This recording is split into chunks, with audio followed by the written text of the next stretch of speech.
everyone! Welcome to the channel dedicated to sharing the profound insights and wisdom of Andromedan contactee Alex Collier. If you're new here, you're in for a journey that expands your mind and consciousness, bringing you closer to understanding the messages from the fifth density Andromedan extraterrestrials. For those returning, we're grateful for your continued support. Before we dive into today's enlightening content, we have a small favor to ask. If you find value in the knowledge shared in this video, please consider hitting that like button, subscribing to our channel, and clicking the bell icon so you never miss an update. Your engagement helps us amplify Alex Collier's message, allowing us to reach a larger audience with these vital messages. We'd also love to hear from you, so please engage with the comments below. Whether it's a question, your thoughts, or even just an emoji for the sake of engagement, every comment counts. We read every single comment, and your feedback is incredibly valuable to us. Additionally, if you'd like to support us further, consider giving a super thanks tip by clicking the heart with the $sign. This small gesture allows us to continue bringing you more of Alex's messages, unfiltered and directly from his lifelong experiences with the Andromedans. Now sit back, relax, and enjoy today's video.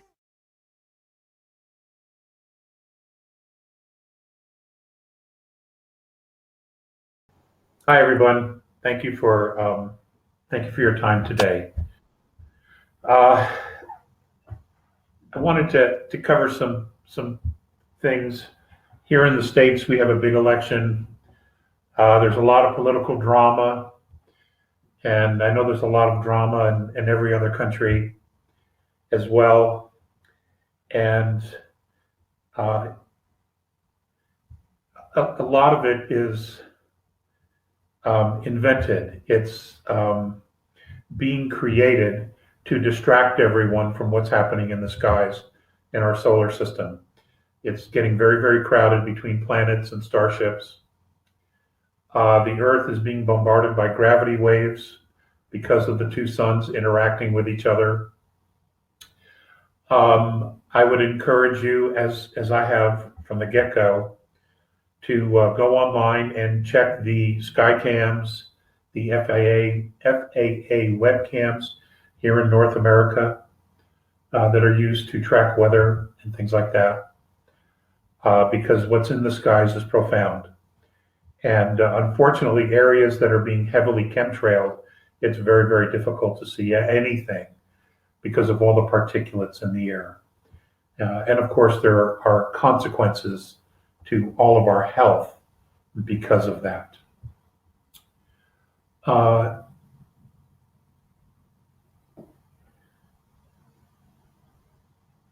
There are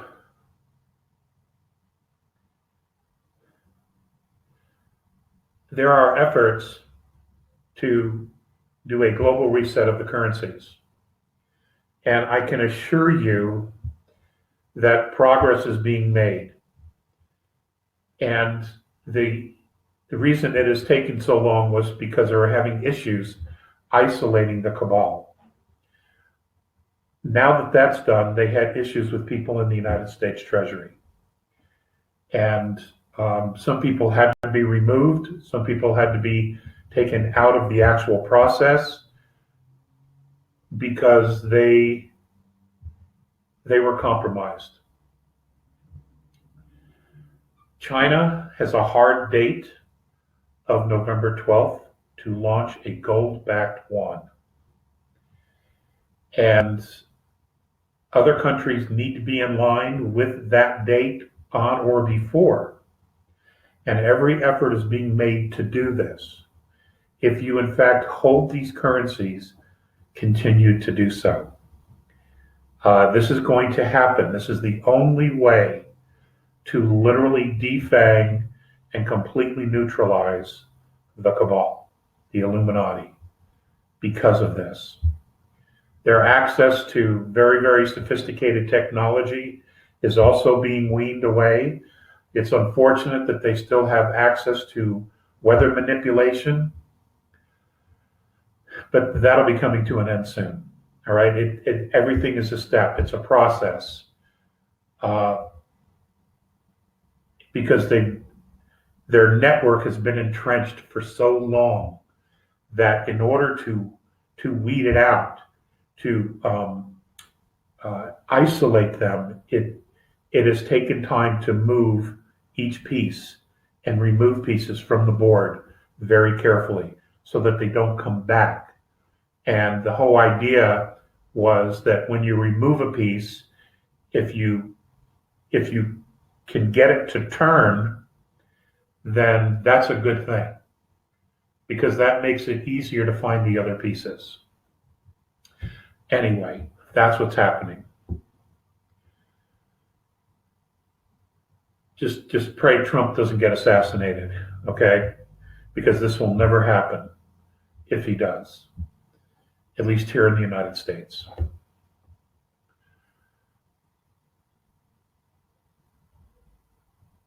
If you are paying attention to, if you are completely getting all of your information from the mainstream media, then I can honestly tell you without hesitation you're not informed. And one of the things you have to do is you have to focus on alternative media. Google, Facebook, Twitter, they're doing their best to limit and to ostracize and attack alternative media. And that's because alternative media is in fact telling you the truth, and they are not with the narrative program. And the narrative program is to keep you stupid, ignorant about what's really going on the surface and off planet. Although they really don't talk about anything off planet. They would rather just distract you with absolute chaos and insanity of what's happening here on the surface. And believe me when I tell you it's orchestrated. 99% of it is orchestrated. And they've been able to find a lot of useful idiots who will go along with the narrative because they believe it. They bought it hook, line, and sinker. And there's a lot of things that are going on. And for those of you who are already on alternative media, I'm preaching to the choir. I'm sure you're up to speed. For those of you who are not, do not be surprised in November if John Brennan is the first person to be tried in a military court for treason and sedition. Don't be surprised. Don't be surprised to find out that the dossier was put together by the Obama administration. And that in itself is sedition and treason. Don't be surprised that when the emails and text messages between Andrew McCabe and James Comey reveal that they've committed sedition and treason, don't be surprised. There is so much going on. And it's going to be shocking to a lot of people because the mainstream media simply refuses to say what's really happening. They just simply refuse to do it. And they have this absolutely ridiculous narrative. And it's very, very troubling because when things get really serious and real change is coming, hopefully the alternative media will be able to step forward and take the position of good journalism, of honest journalism, and informing the people of reality, not creating a false narrative. If you look at the mainstream media, it's become like a religion. They are just feeding you bullshit. Okay?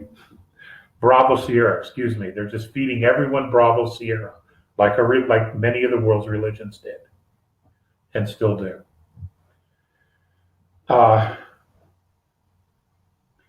Here we try to call things as they are. Now, we're going to talk about some things. And I brought a Bible, and not that we're going to do catechism, I promise. But I was going to read about Noah, and I just decided I wasn't going to use it and read it. But I want to share some things with you about Noah. And then we're going to talk about some other history, and then we'll get into off-world. I'm saving that for last.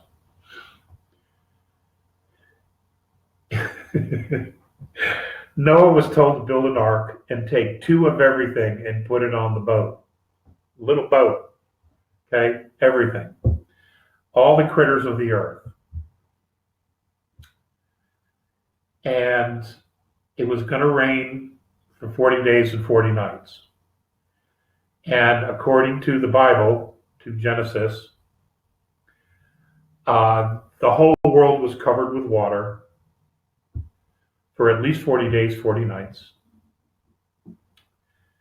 And everything died. The entire planet, everything was dead. So I want to ask you something. Let's just for a minute assume that any part of that story is actual reality. What did Noah feed the carnivores if he only had 2 of everything? What did he feed them for 40 days and 40 nights? And then what did he feed them when he let them out and everything was dead? How did he feed the carnivores? How did he feed the raptors? You see, they eat other animals. You see, the reality is, yes, there was flooding. No, the entire world was not covered with water. 2, many of the animals were genetically modified on many of the boats that were created. It wasn't just one ark. 2, the arks were followed by a pillar of cloud by day and a pillar of light by night. Okay? There was direct ET intervention in the whole thing. And I'm backing into where I'm going with this. You need to understand that the critters, the animals, many of them, not all, but many of them that we have today were genetically modified during that entire process of the flood. Okay? Now you ask, why would that be? Well, it's interesting that the Bible refers to clean animals. And what that's referring to is the way that they were originally designed. Now, how did it get to that point where these ETs decided that they had to wipe everything clean and start over? Well, they didn't wipe everything clean, but a majority of things. Well, Atlantis was 3 islands. One island or area, harbor, port, seaport,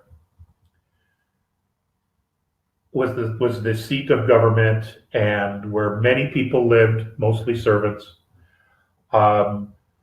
Many other extraterrestrial tribes and races would come and go from Atlantis.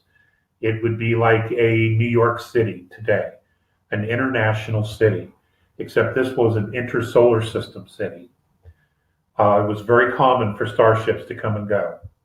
It was very common for many ETs to build boats, have boats, bring their boats, and sail our ocean. Very common. Or to use their ships to go underwater and look at all the life and the structures and everything else that's with the ocean. Because Earth is unique in its ecosystem. It is not common. It is not the standard by any means. The thing about Atlantis is that it became very technologically driven. Now, one of the islands was for agriculture, where the food was grown. There were populations there. There were small cities, but it was primarily open space, pasture, etc.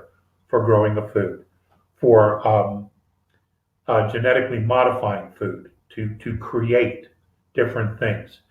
Now, what am I talking about? I'm talking about other food substances, other plant life that was brought here, that was on other starships and spaceships, that was brought here and genetically modified to grow in our type of environment. Okay, in a carbon type environment with H2O, nitrogen, CO2, etc., with the different types of soils.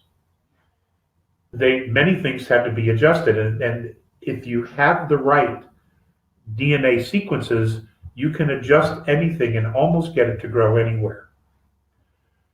Well, that's what they were doing. They were modifying. They were changing things. They were altering different types of things. In fact, grapes. The grapes were genetically modified and brought here, and the manufacturing of wine was first started on Atlantis. That's where we learned to create wine, was there. We made it for the gods, ETs. Okay, when I say gods, I mean ETs for the rest of the show here.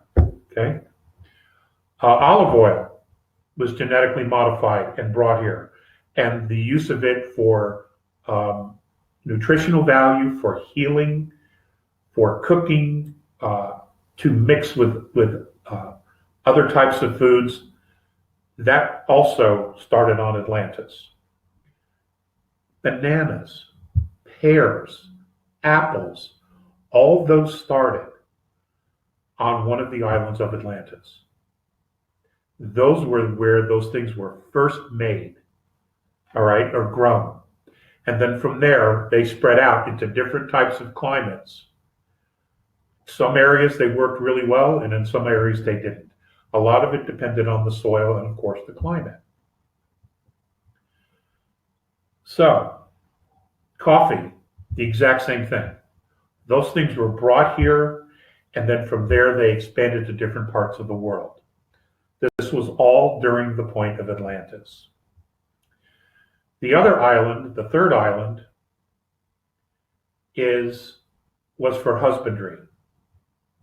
Animals, livestock, horses, horse-like things. Some of these things were altered dinosaurs. There were all kinds of things that were created. Half man, half something. Many of those things. What happened was,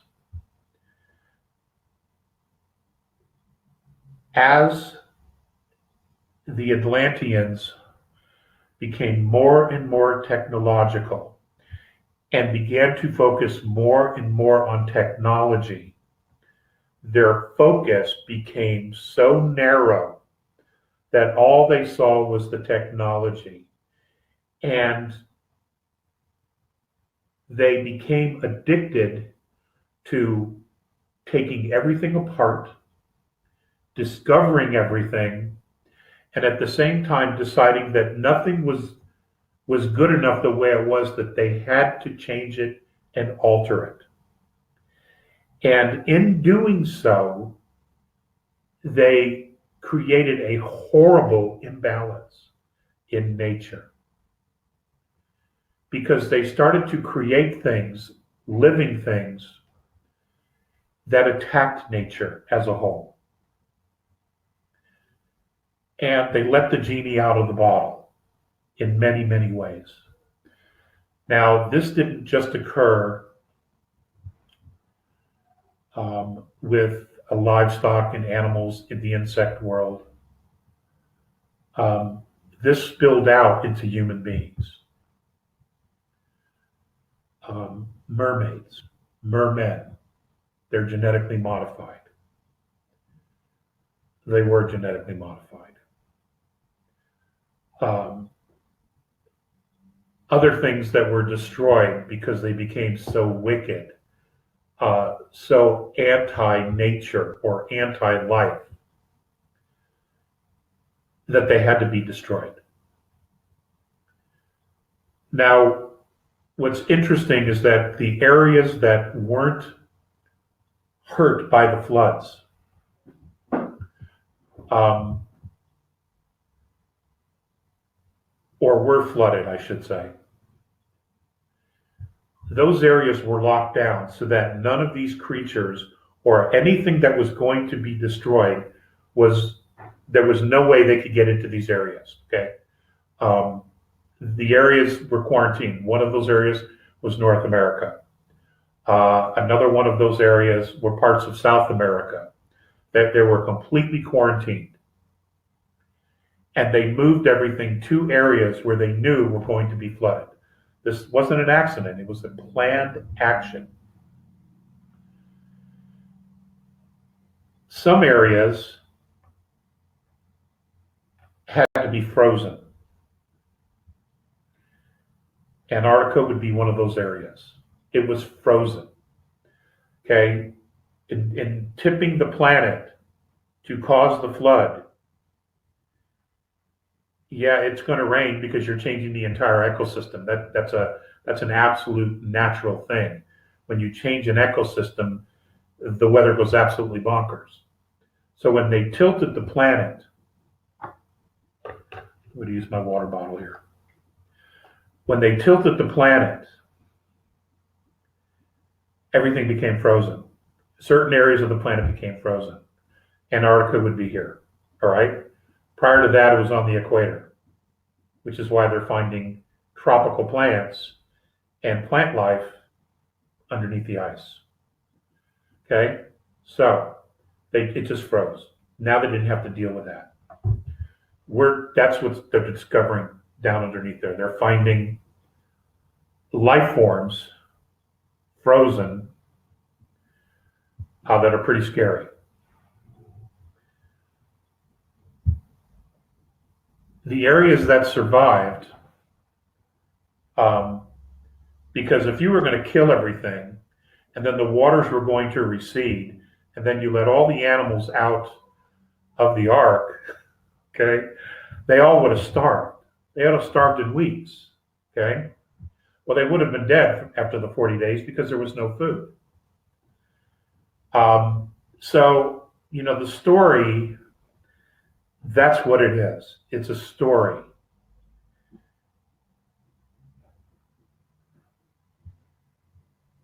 They wanted to start over. And I understand why. Because the creations that they made became anti-nature.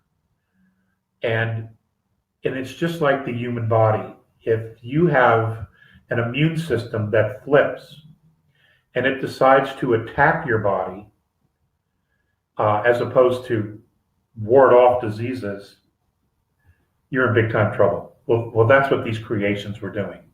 And they got off the island. Fools, both human and extraterrestrial, decided they could keep some of these things as pets, and it just didn't turn out well. So those islands had to be sunk. However, the agriculture had expanded. It had moved to different parts of the world because there was worldwide travel then. It wasn't where everybody just lived on this one island. The planet had been mapped. They knew where everything was. Of course, it looked different than it does today. The climates were different. In fact, most of North America was on the equator at the time. The Middle East, the Sahara Desert, was a huge forest, an incredible forest, with fruit trees, and it was just miraculous what was there, and none of that is there anymore. Well, remnants of it are buried underneath the sand, as well as other cities, ancient cities, that were colonial cities of Atlantis, areas where people had expanded out of Atlantis, and the progression out of Atlantis began about 700 years before its sinking, because that's when it really began to change. The further the science of Atlantis went into genetic modification, the further they got away from their own spirituality. And what happened was, and we see this today, we definitely see this today, technology became God. And they forgot about the spiritual essence of who they were. Now, that's not to say all of them. Many races or many cultures that developed once they left Atlantis, they strove to keep their spirituality. The Celtics, the Phoenicians, the Sumerians, the Chaldeans, the Ivory, the Chinese, the Japanese, those who eventually, that survived the pole shift, that settled on islands that weren't completely flooded either, because an island is just the top of a mountain, all right? They tried to maintain the cultures and the customs they had before this whole thing went down.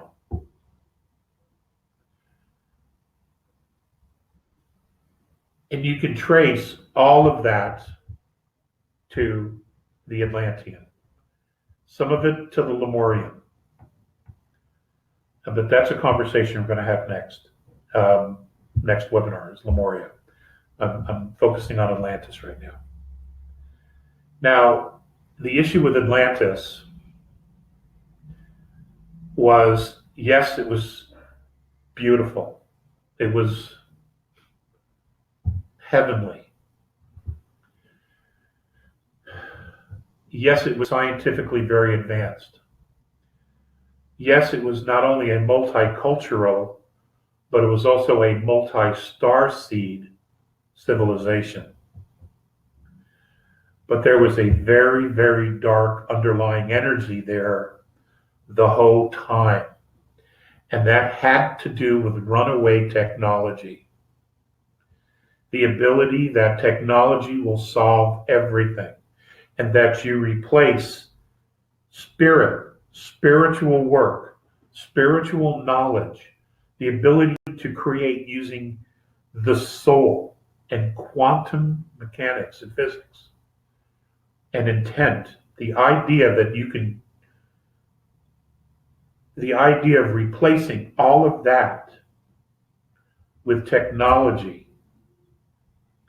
What happened was,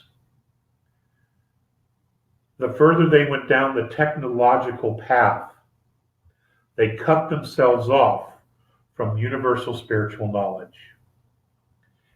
And what happened was they separated themselves from that spiritual knowledge, and it became a rift, a huge rift in culture, in the world, in society. And that rift, that conscious rift, caused problems worldwide, because there was no unification whatsoever. They literally detached from each other. And the moment they became detached from each other, spiritual culture, technological culture, one or the other wants supremacy. And I can tell you unequivocally, 99.9%, the bully is always going to be technology. And that's exactly what happened. Now, we see a lot of that happening today.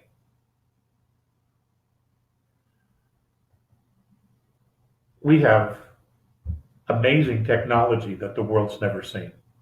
And what I mean by we, I'm talking about the Earth, the planet, humanity. The technology exists. Yes, of course, it's locked up in black ops, space programs, etc. But some of it's coming out. Now, what's going on behind the scenes there, I'm told, is a negotiation. The space fleet, which has been operating on its own and independently, wishes to remain independent. It is absolutely not interested in being managed by bureaucrats. And there is a wisdom to that. There's a wisdom to that. But at the same time, if humanity is going to be investing its own energy in this program as well, to assist and to participate in the expansion of humanity and moving us to explore not only our own solar system, but other star systems, then there has to be a relationship, a genuine working relationship. One where there is a vast amount of transparency. Those negotiations are ongoing. I don't know how well it's going, but that's why you haven't heard much about it from the president, etc. Because there are some issues, and the issues are legitimate. The world's militaries on the planet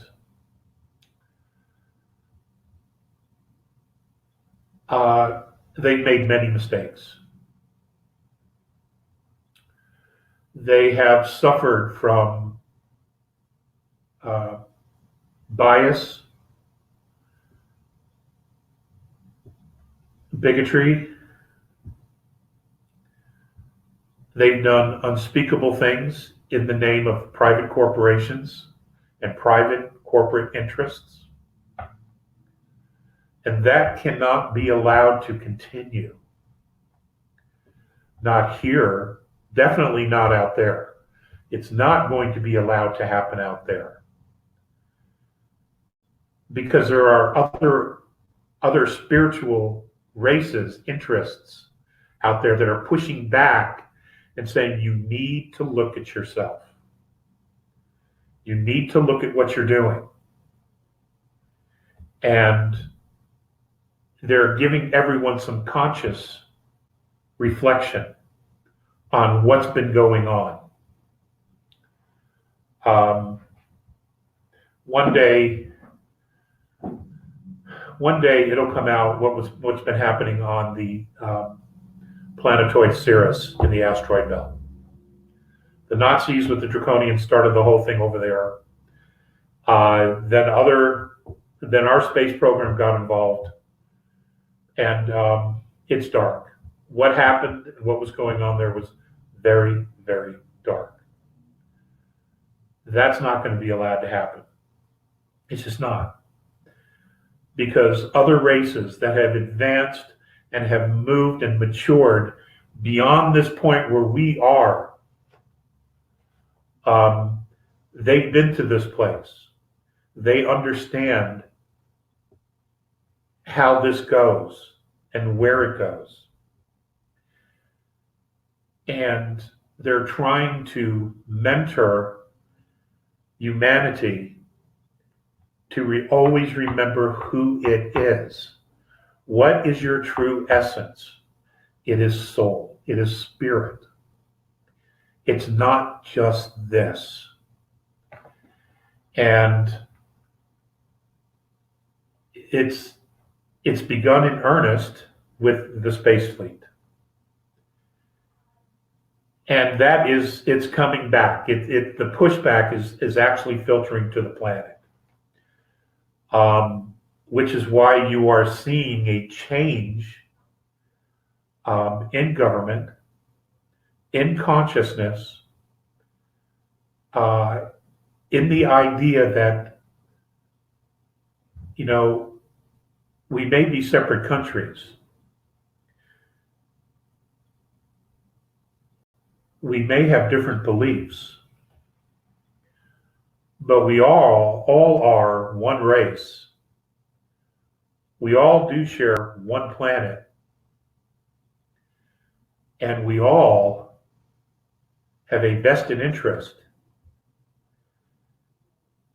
in this going the right way. There's a lot of talk about AI. AI can be a very, very scary thing, especially in the wrong hands. Do we need AI? I think in some areas of the world, it wouldn't be a bad thing as long as it's heavily restricted on very specific job functions, and that's it. Especially the repetitive stuff.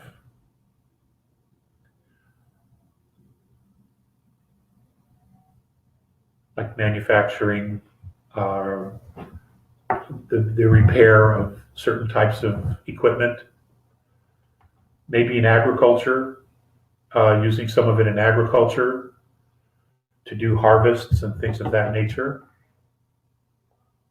for farmers.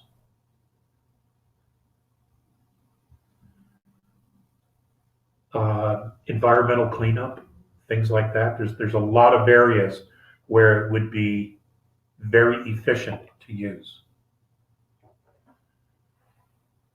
But to run everything, no.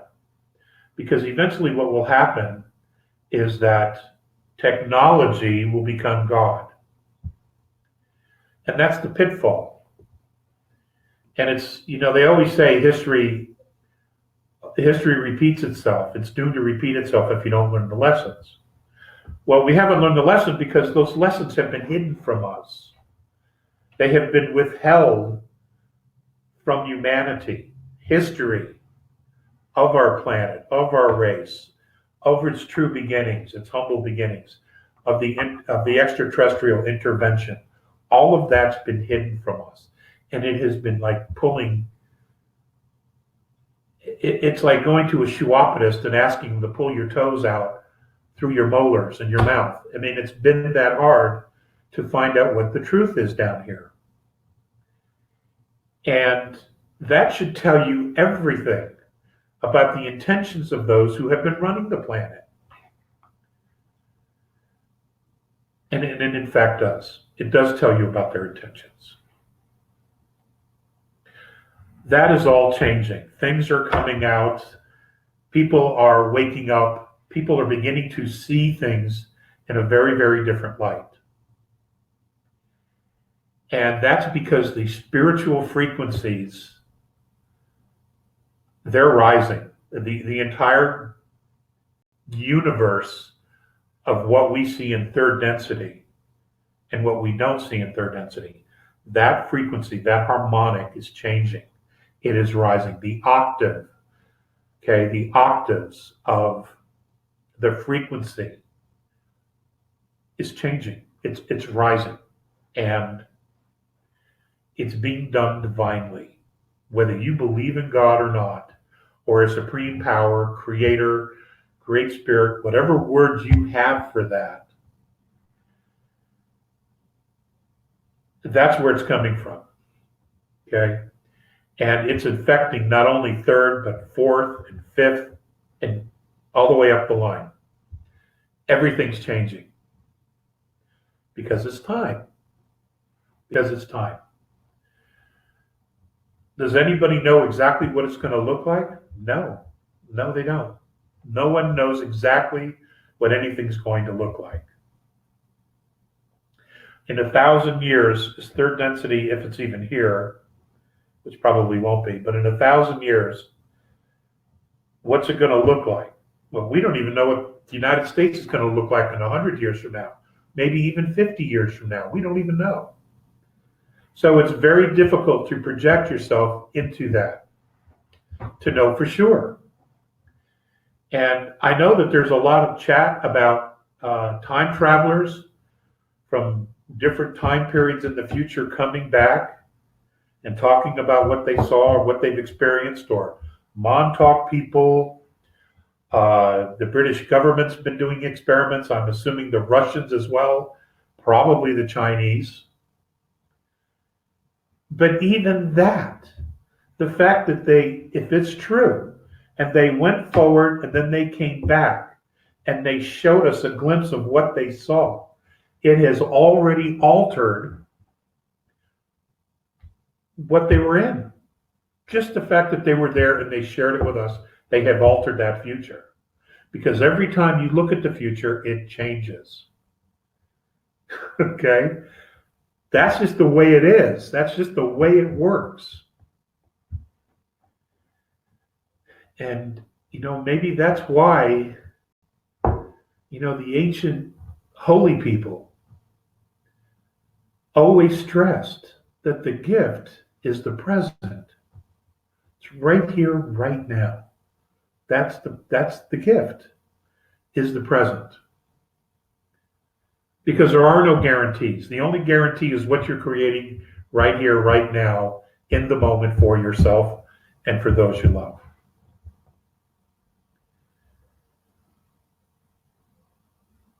It's just, there's so much, and it's so big, and it's so deep that it's complicated. The whole thing is so complicated.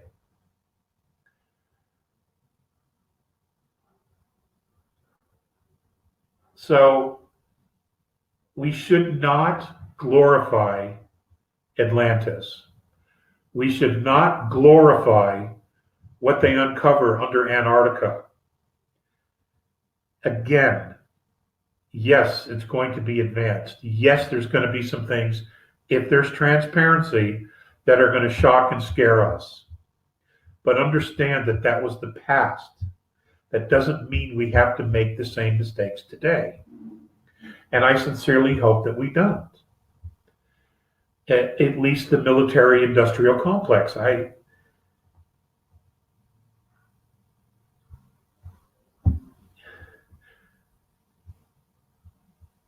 We have to work together. And I can tell you that the common man on this planet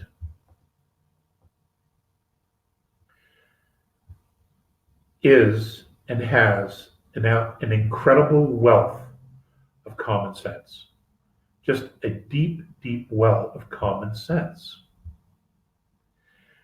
And it's fascinating that government has decided to separate itself from the common sense of everyday people who live and work and literally do all the heavy lifting for a country, that they would just discard them and disregard what they think and what their feelings are and their attitudes towards things.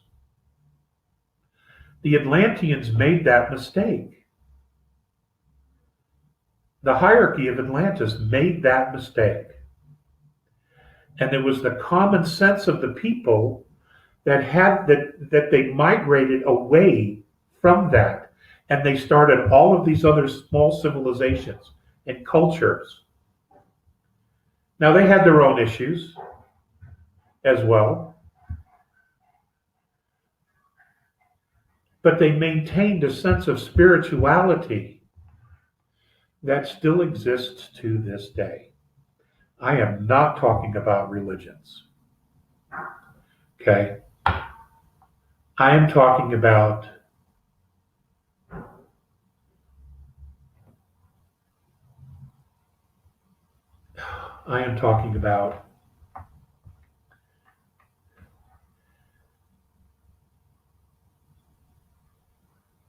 the everyday essence of people who know that they're connected to Source.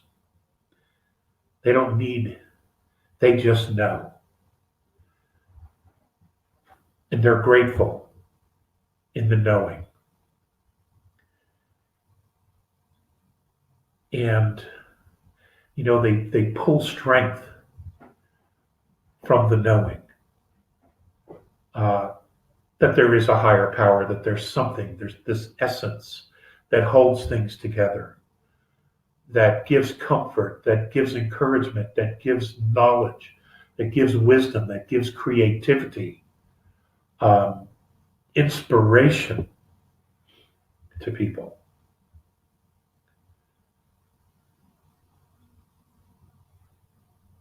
It's important to remember that, okay?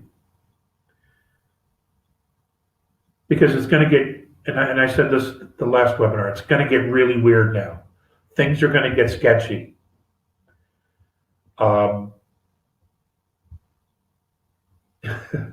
Because there's a separation of consciousness occurring. And it's becoming very prevalent. And I don't see it not happening anymore.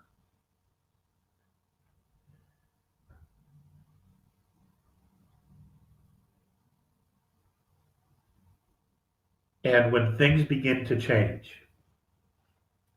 the monetary system, agriculture, the weather, the reality of what's been going on in our names, and I'm not just referring to the United States, but in other countries, the things that have been going on in those countries in the name of the people that they knew absolutely nothing about.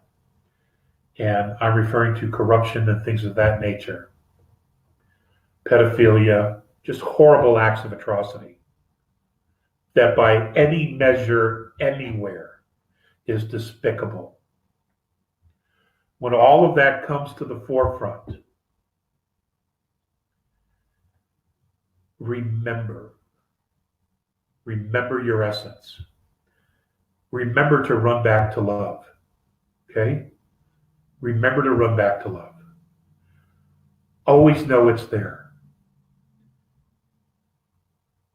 You know, it always comes from you. You can always tap into it. You know, remember you're multidimensional, every single one of you. And you're already wired for it. And you're wired because you can access it. You can pull it to you. You go for it. Okay? You go for it. You pull that essence down. You bring that frequency down here. Okay? And you light yourself up with it. Okay? And you light up everyone around you with it. And the idiots and the assholes in your life, you light their ass up with it too. You just light them up like a tree with that frequency. And they're either going to embrace it or they're going to run away. And the joke's on them because there's nowhere for them to run. Okay? There isn't. There's nowhere for them to go. They're going to get it anyway, one way or the other. But that's their journey.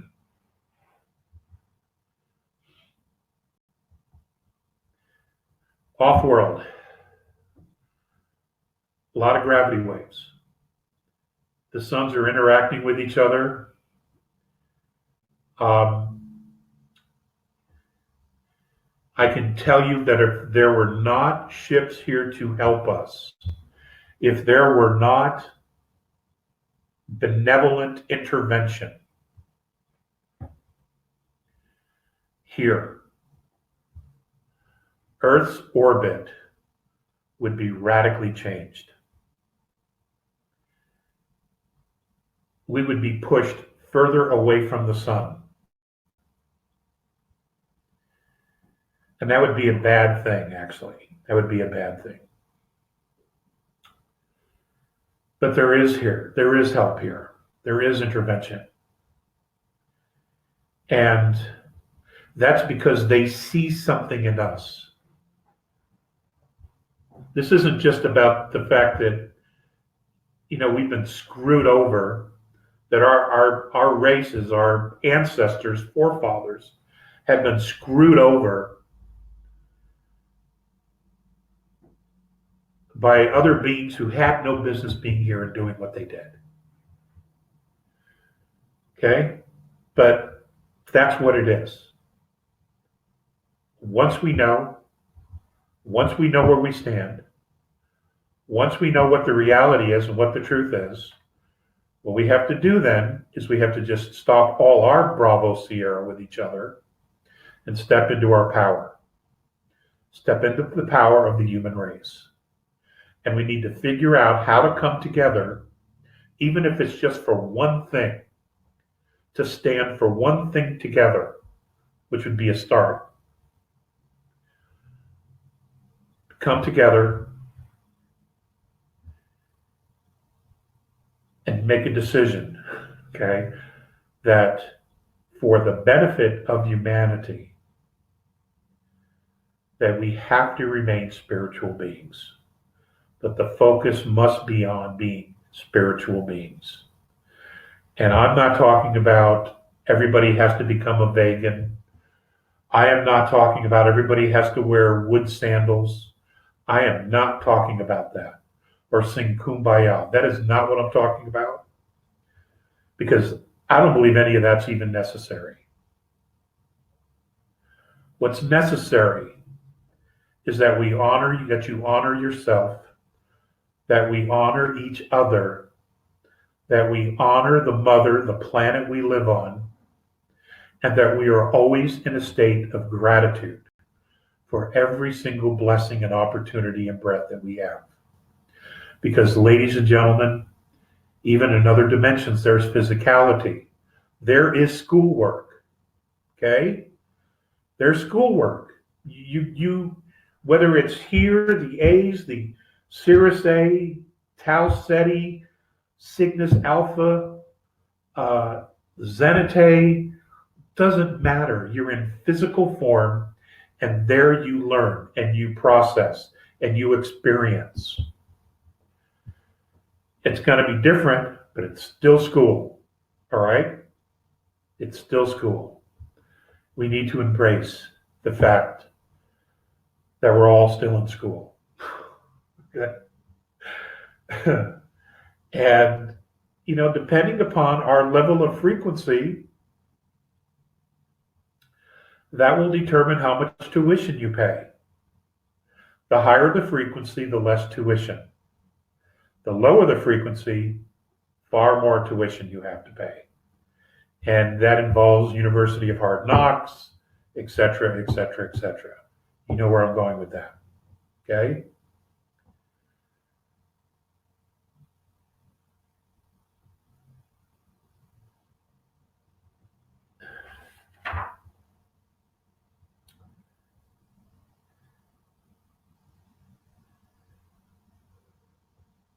Freedom. Freedom and love are two of the highest spiritual frequencies. It is not control. It is not domination.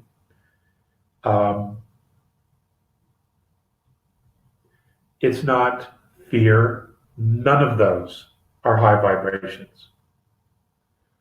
And they never will be.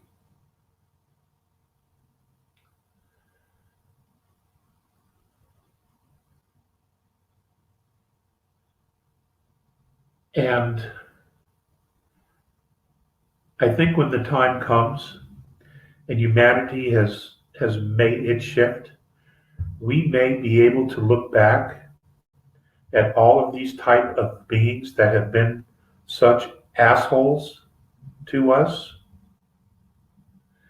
and we may be able to thank them for giving us so much contrast in sharing with us and showing us what it is we absolutely don't want, didn't want, never want to have.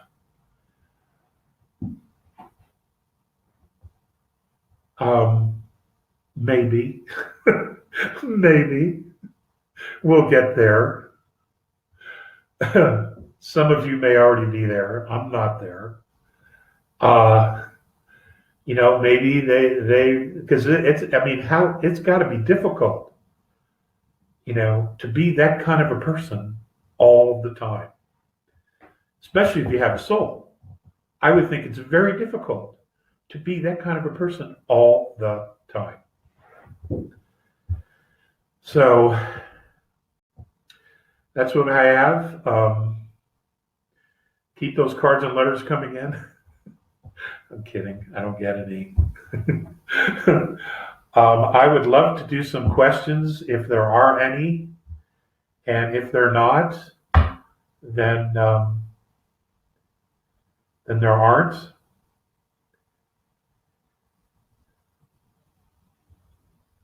Hello. Hey, Hello. Good. let's just get to the questions. To the questions from Giachi Picari. What can you tell us about beings from Sirius A? Oh.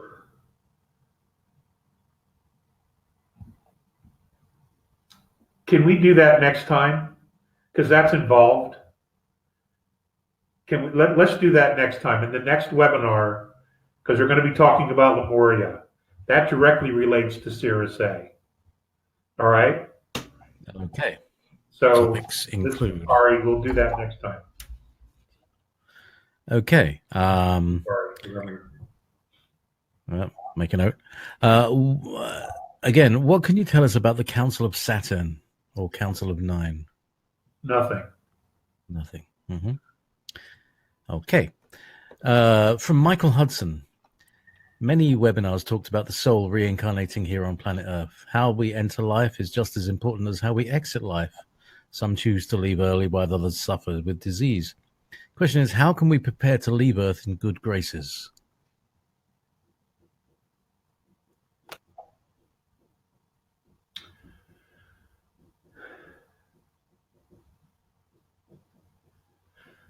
Michael, that's an excellent question.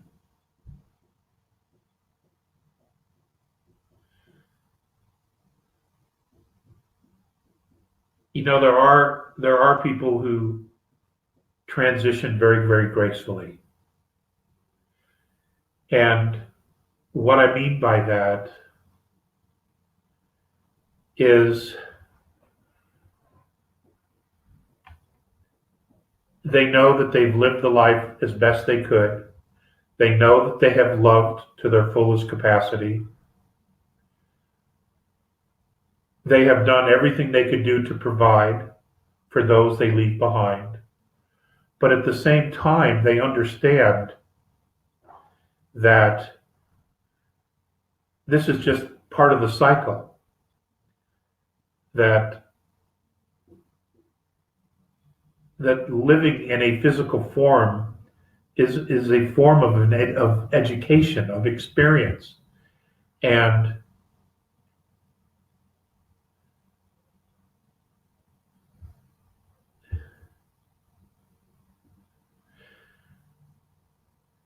I don't know that I really know the answer to that, not having been in that place.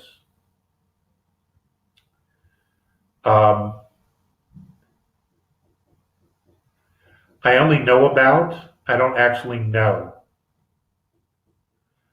that experience for myself. But I would think that if it were me, the things I just shared, those would be the things that would be on my mind.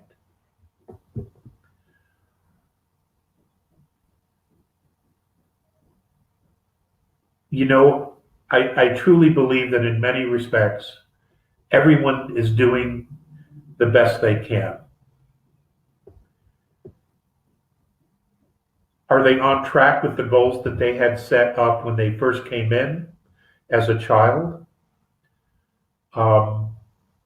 Have they acquired and achieved all of the goals they wanted to growing up and into adulthood?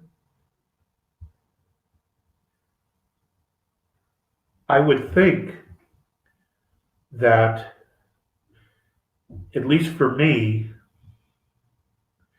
it would never be about material wealth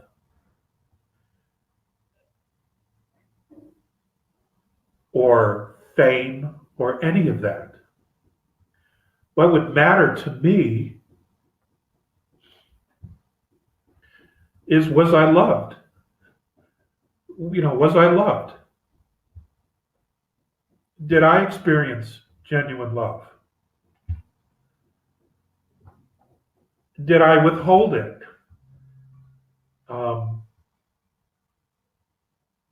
And why did I withhold love? I would want to know those things. And I would want to be able to say with my last breath, it was a life worth experiencing. It was a life worth living.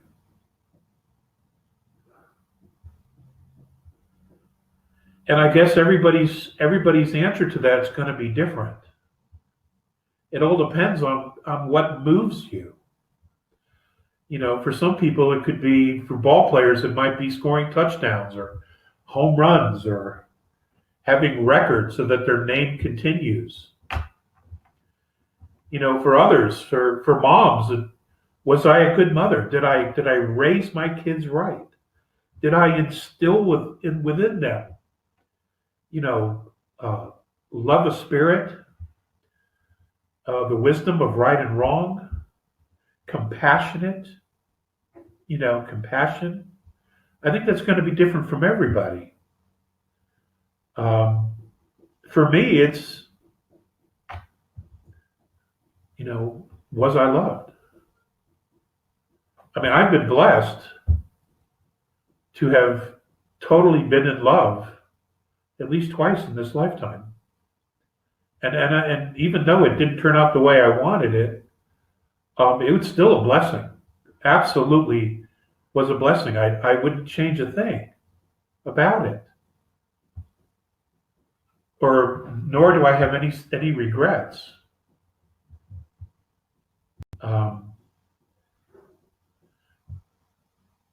Because what that gave me is profound. Absolutely profound. And no one can ever take that away. And that love, that profound experience, it's in the cosmos. You know, it's in the cosmos. And it's always going to be in the cosmos. So that's a really good question, Michael. Thank you. Isn't it? So, from soul to wealth, from Liz Lovely, will there be personal debt forgiveness? Oh, that question got me there, Michael. Miss Lovely, I have heard rumors that there will be. A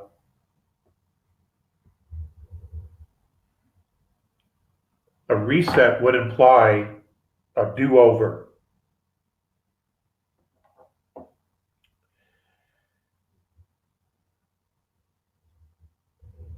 But we'll have to see.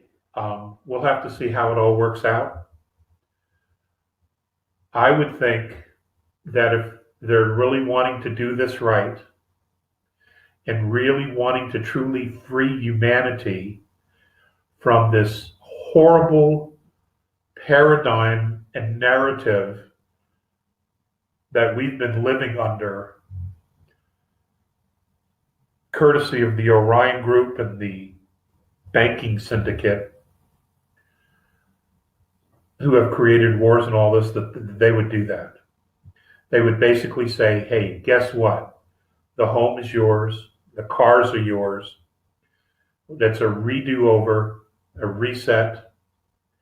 Companies, debts are forgiven. I would think it would go across the board. I would think that's how it's going to happen. It would be wonderful to think that that's the way it's going to be. But we'll have to see. I don't think we're going to have to wait much longer. I really don't.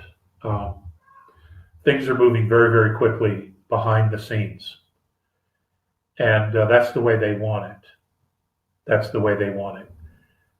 It could flip overnight to a whole new system. And that may be just the way it happens.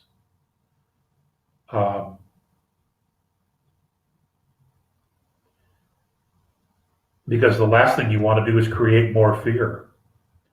And most people don't understand the financial system we've been living under anyway, how it's all debt. It's all enslavement. Most people don't have any idea what it really is and what it really represents.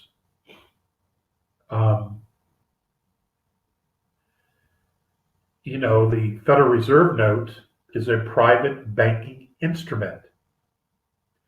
We don't own it. The United States doesn't own it. It belongs to a private banking consortium.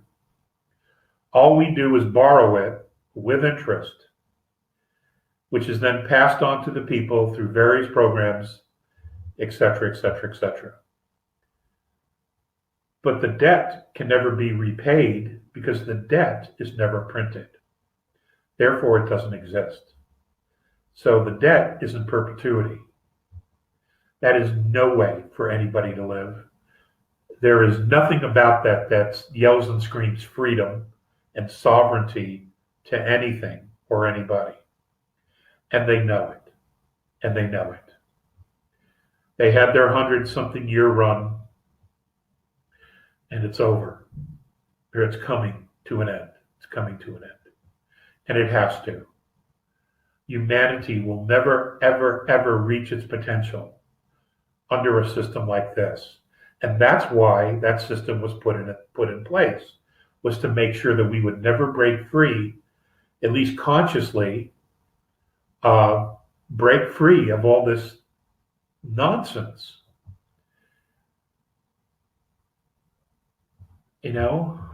Why do we have to pay to live on a planet we were born on? Shit, that still haunts me. That still haunts me. Okay, JP. All right, here's a question that has passed through. I imagine quite a few people. This is from Jean-Pierre Weingarten. Alex, is Morane another soul aspect of yourself? Do we have another question? Yeah.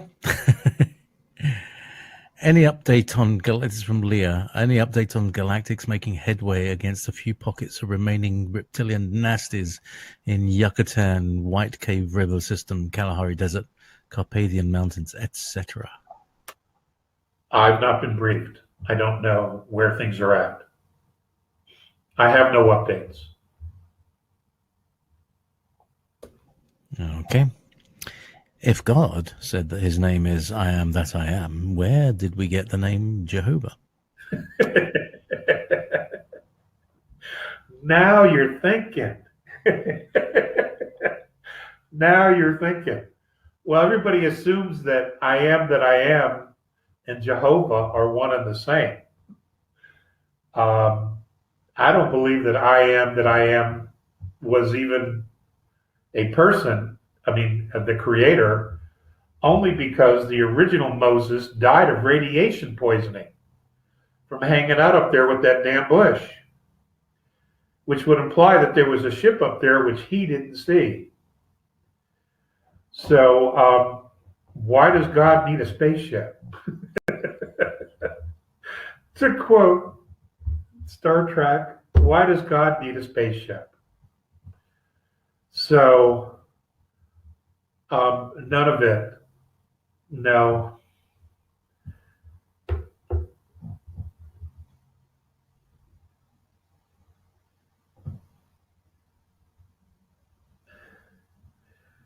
In all probability and in all likelihood, I am that I am and Jehovah were either Nibiru or Anunnaki, based on the timelines. Okay? Now, they all had their own ulterior motives for what they did and when they did it and why they did it, some of which I've already shared, regarding the Ivory and walking them through the desert for 40 years. It's interesting, 40 always comes up, right?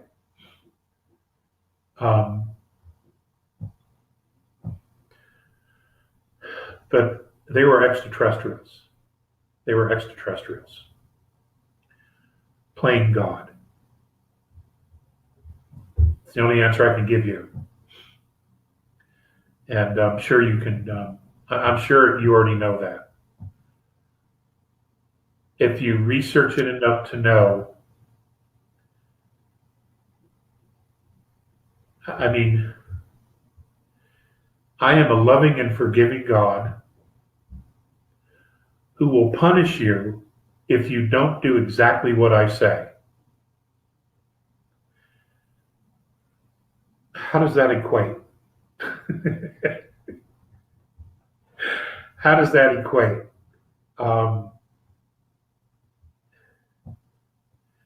It's like Nancy Pelosi saying to the world yesterday, if you don't do what we say, there's going to be ramifications. There are going to be consequences to the American people if you don't do what we say. How does that equate to genuine, true leadership? It doesn't. It doesn't. So, okay. I'm ready for another question. Okay. This is from Sonia. Was the Ark, presumably the Ark of the Covenant, like a TARDIS, which is Doctor Who's spaceship, i.e. bigger on the inside, or was it a portal of some kind? I'm not aware of anything about a portal or the size. Morinay told me that there were at least 5 of the boats. It's impossible to put every living thing in there, but there were 5. And each one of them had a ship over it. But again, the whole world wasn't covered with water. You know, the problem is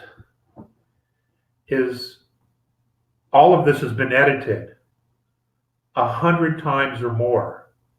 And every time it gets edited, more and more is taken out of it, more and more of it is added to it. And the stuff that's added to it was by people who weren't there. And the stuff that's taken out of it was taken out of it to hide the fact that extraterrestrials were here screwing with us. That's what it's all about. I mean, bottom line, that's what it's all about. And I know that there are people who are going to say that this is the word of God. Well, which God? Which one? The one from the Pleiades, the one from Andromeda, the one from Sirius B, the ones from Orion, Draconis. Pick one. Which God? Okay? Because there were a lot of them running around here playing God. You know, the problem with facts is that they're really, really stubborn. They just don't go away. Even if you ignore them, they just don't go away. They're always there, always circling back. There's always a fact, always a fact, always a fact. Okay? It doesn't change a fact whether you choose to believe it or not. It still remains. So, and I'm not, you know, I'm not here to poo-poo. I'm just trying to set the record straight here. That which you seek is within you. It is not waiting to come out of a starship. It is not waiting to come out of a gold box. It is within you. You have to find that within you. You know, and that's the best place to hide it, to hide anything of true value, is right underneath your nose. Because almost no one will see it because they won't look for it there. It's amazing. It's really amazing. And yeah, it's within you. That's where the jets, what you seek is within you. Next question. Okay, this is from William Pepper. There is much talk of symbols, Masonic, Anunnaki, Astanic, etc., that are prolific in our culture. Are these simply a reference, such as the letters AI refer to artificial intelligence? Or is the symbol itself a technology that holds or transmits energy or information? Could you address this? That's an excellent question. Who asked that question? William Pepper. Mr. Pepper, excellent question. They're anagrams. Symbols are anagrams. And yes, they do hold a frequency and a representation. But it only holds energy for those who actually know what it is and what they believe in that, in what it represents. And that's it. If you have a Masonic symbol in New York City, or if you put it over the city of New York, does that symbol have any meaning or hold on anyone who has no idea what it is? The answer is no. Would it have any meaning or hold over someone who's blind? No, it would not. It only has importance and meaning and hold to those who have an emotional connection or an intellectual connection as to what their interpretation of what that represents.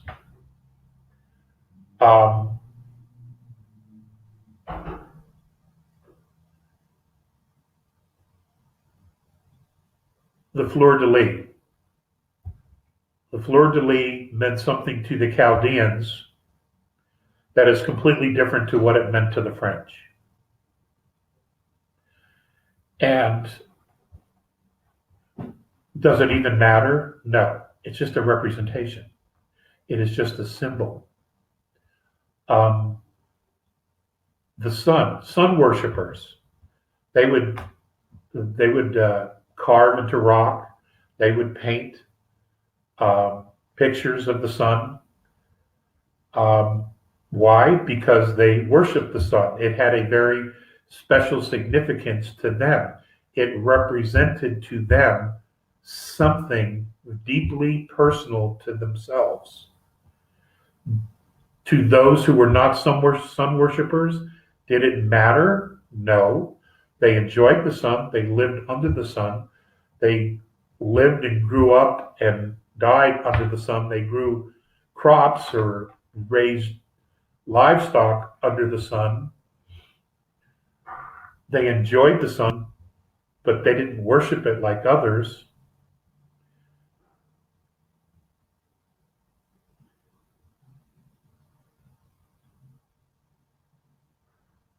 Focus.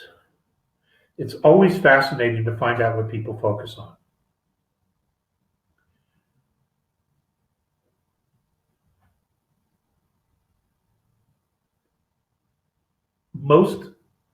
I've met some Masons, some of them in the military, they're just outstanding people. They're not cultists. They're there for brotherhood. They're here for camaraderie.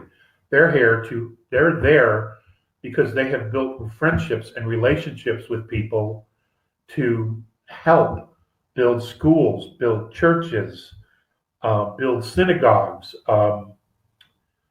to assist after hurricanes or flooding or whatever. They're always there to assist, to do things, to be a part of something that makes a difference. And I'm referring to the rank and file here, okay?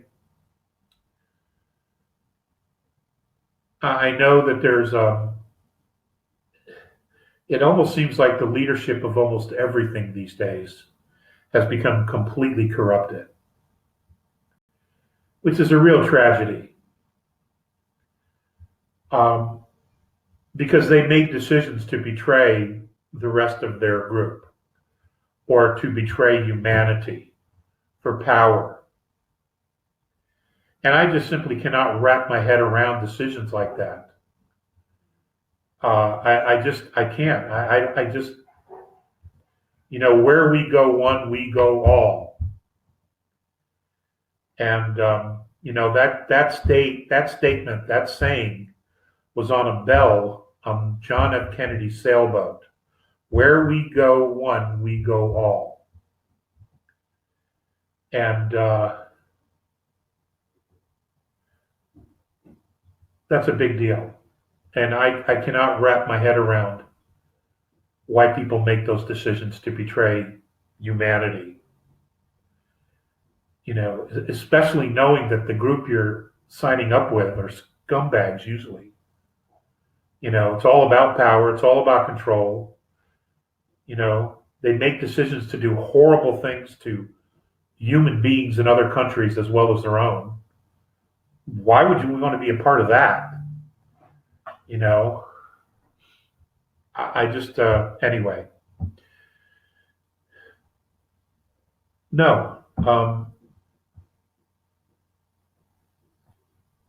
Anagrams, symbols, medallions, medals, they only represent something personal to those who have it. Do they have a magical power? No, they do not. No, they do not. You want to know what's magical? Your intention, your ability to love, the ability to consciously think for yourself, to make decisions, to be sovereign, to be self-reliant, to be honest, to be good, to be charitable, to be compassionate. That's magic right there. That is the real power. That's the real power right there. Not some cave painting, not any of that nonsense. Okay? Okay. Next question. From Leah. In terms of, and this kind of goes on a bit from your last point, in terms of negotiations taking place with the secret space program moving forward, rather than reinventing the wheel, why not tear a page out of another star system successful playbook that has been proven to work and serve the needs of their own citizens? How do you know that's not happening? Good question. More than likely, that's exactly what's happening. However, the conditions have to be implemented here on this planet. And if those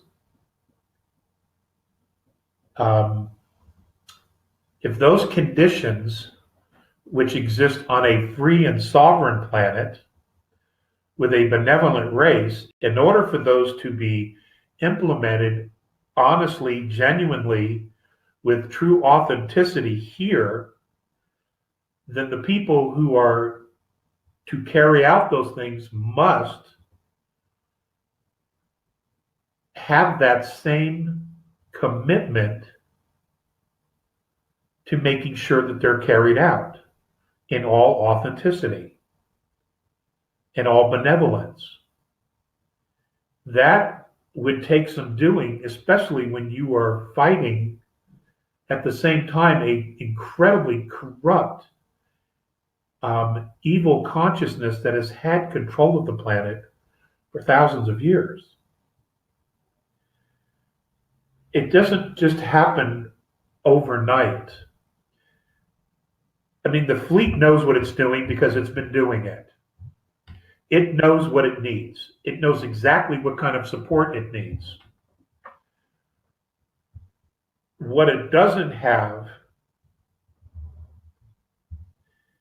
is trust that it's going to be done here, because the people that have to be put in place, the processes that have to be put in place to make sure that they have what they need in order to survive, in order to carry out their mission, to be SHIELD. Have you guys seen Captain America, the Winter Soldier? Folks, that screenplay has a lot of reality in it. A lot of reality in it. And if you haven't seen it, you should. Okay, there's a lot of truth in that specific movie. SHIELD's our space fleet. Okay? They need things. They need to know that it's going to be there.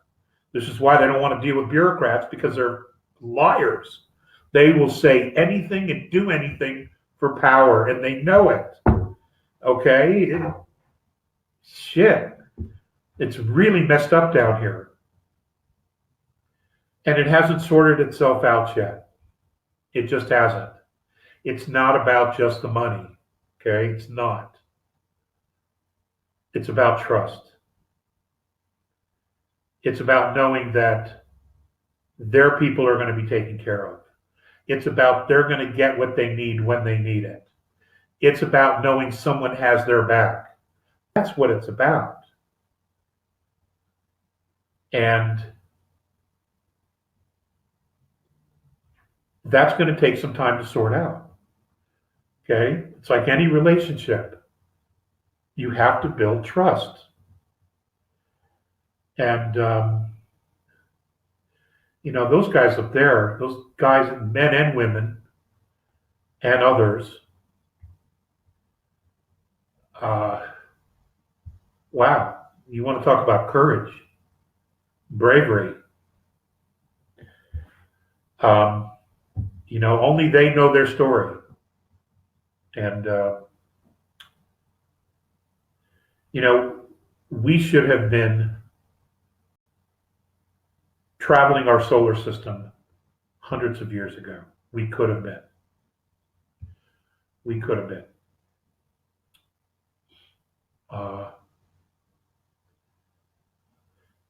But there's no point looking at that. All we can do is today and try to focus on building for the future. Okay? And that all depends on what we build today and what we focus on today and what our intentions are today. That's the gift. So that was another good question. Guys, I love the Q&A. I do. I just okay. I think we have time for one more question. Okay, two people asking similar questions, B. Dale and Cliff Moser. Are there similarities between the downfall of Atlantis and the current path of transhumanism? And did Atlantis' turn towards technology also precipitate their lowering vibration down into third? Were they existing at higher dimensional density, higher vibrational density? And can you explain what you mean by density? Because if you got a higher density, it means you're heavier, doesn't it? I got it. I know where they're going. Okay, can you go with that, gentlemen? Bingo. Bingo. You nailed it. That is exactly what's happening. It's history beginning to recreate itself. That is exactly right. And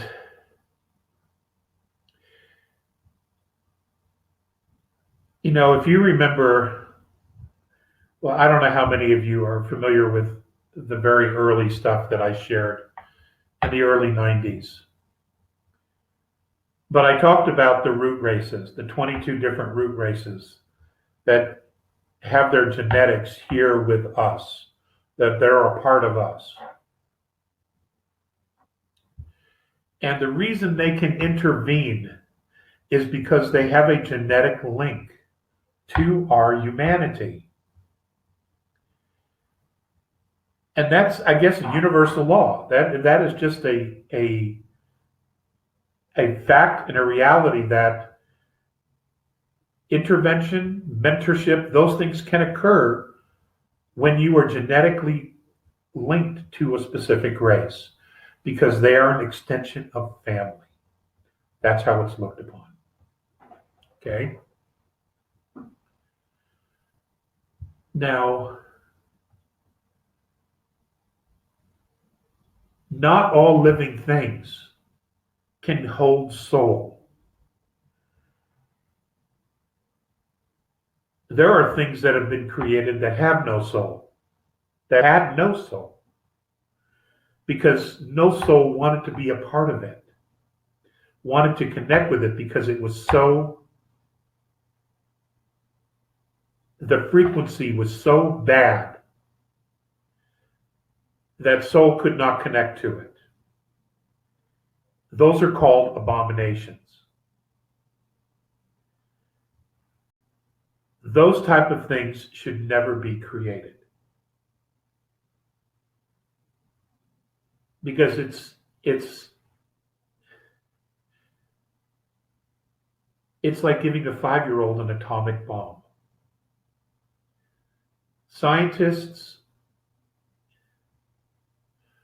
Most scientists are not spiritual people.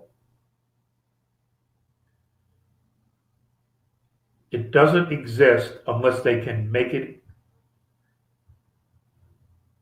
the outcome occur over and over and over and over again. And that's their focus. That's how their mind is trained. They're not spiritual people.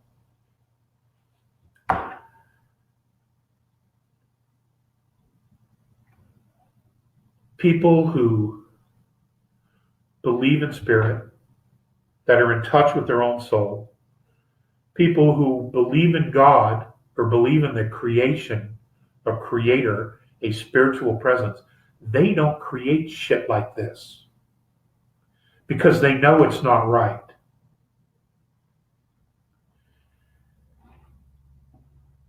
I don't know how far this is going to go. I do not know how far this transhumanism thing will go. I want you to understand that some of it has already occurred. That's what our super soldiers. And I want you to know that originally that whole program was to change human anatomy for space travel. And also for visitation with other star races. Human beings, trained and selectively chosen, have gone with other races to their home planets for a period of time and then have come back. In order to make that transition there and then back, they physically, genetically had to be modified. That has had some good results, and it's had some absolutely horrific results. And one day we will know all about that. Okay, at some point in the future, all of this is going to be brought to the forefront when our history of who we are, where we've been, how we've got to this point is all laid out for us. It's coming. I just don't know a date. But it's definitely going to occur. It has to occur. Because how can we step into our power without knowing everything about ourselves? You can't. You have to know. Okay? And to truly step in your power, it is not a fight or flight type of response. That is not it. Okay? You don't have long-term self-reliance and self-empowerment with that kind of a response. So it's complicated. It is. It's complicated because there's so much going on, and there was so much going on the whole time. And good Lord.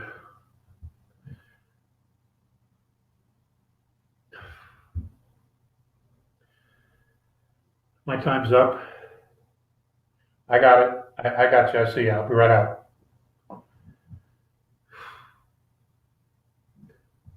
Thank you. Thank you for everything. Thank you for being who you are. It's an honor to not only share this time with you, but it's an honor to be your friend. And I am honored that on some level I'm a friend of yours. And I speak for James, JP, and myself. We see this as a real privilege to be able to be a part of this with you. Thank you so much for watching today's video. If you found it insightful, please like the video, and if you haven't already, please subscribe to our channel and click the bell icon so you don't miss out on future updates. If you have any questions relating to today's video, please also leave them below.